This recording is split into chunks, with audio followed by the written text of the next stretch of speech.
नमस्कार दोस्तों, आप सभी का स्वागत है हमारे चैनल भक्ति साथी टिप में। सभी भक्तों को हमारा दिल से प्रणाम। यह कथा श्री सत्यनारायण भगवान विष्णु की महिमा का वर्णन करती है। यह कथा सुनने से और व्रत रखने से सभी मनोकामनाएं पूरी होती है। घर में सुख, समृद्धि एवं शांति आती है। कथा इस प्रकार है। पहला प्रसंग है राजा उल्कामुख की कथा का। एक समय की बात है, एक बड़ा राजा था जिसका नाम उल्कामुख था। वह बहुत ही दुष्ट और अधर्मी था। उसने अपने प्रजा पर अत्याचार किया और धर्म की अवहेलना की। भगवान श्री विष्णु ने राजा को सत्यनारायण स्वरूप में दर्शन दिए। राजा ने भगवान की महिमा सुनी और व्रत करने का संकल्प लिया। उसने सत्यनारायण व्रत किया और भगवान को प्रसाद चढ़ाया। इससे राजा का मन शुद्ध हुआ। वह धर्म का पालन करने लगा और उसके राज्य में सुख, शांति और समृद्धि आई। वही हम दूसरे प्रसंग की ओर जाते हैं। एक बार की बात है, एक ब्राह्मण पुत्रहीन था और उसकी बहुत चिंता थी। एक बार की बात है, एक ब्राह्मण पुत्रहीन था और वह इस बात को लेकर काफी चिंतित रहता था। उसने भगवान सत्यनारायण का व्रत किया।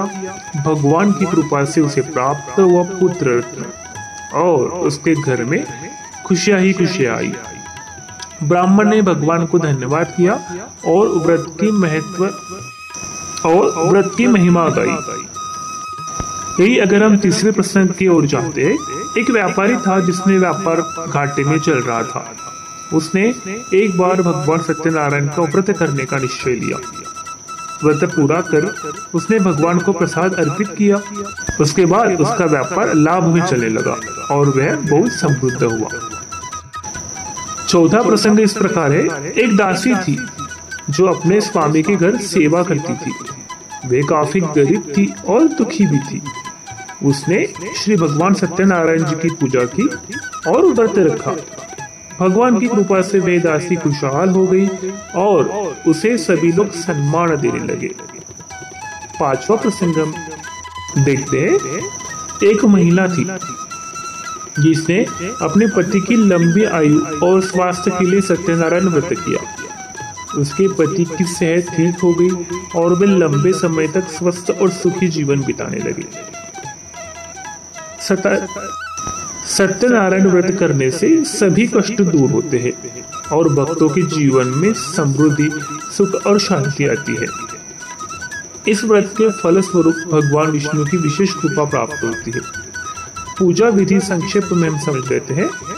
व्रत के दिन स्वच्छ वस्त्र धारण करें, भगवान सत्यनारायण की प्रतिमा या तस्वीर स्थापित करें, दीप जलाए, पंचामृत, फूल, फल, मिठाई अर्पित करें, कथा सुने और साथ में मंत्र जाप करें, प्रसाद भी बांटे। यह कथा हमें यह सिखाती है कि भगवान सत्यनारायण की भक्ति और व्रत से जीवन में किस प्रकार सुख, शांति और समृद्धि आती है। जो भी इस कथा को श्रद्धा से सुनता है और व्रत करता है, उसे भगवान की असीम कृपा प्राप्त होती है। इसलिए आइए हम सब भगवान की आराधना करते हैं और अपने जीवन को पावन बनाते हैं। जय श्री सत्यनारायण भगवान की।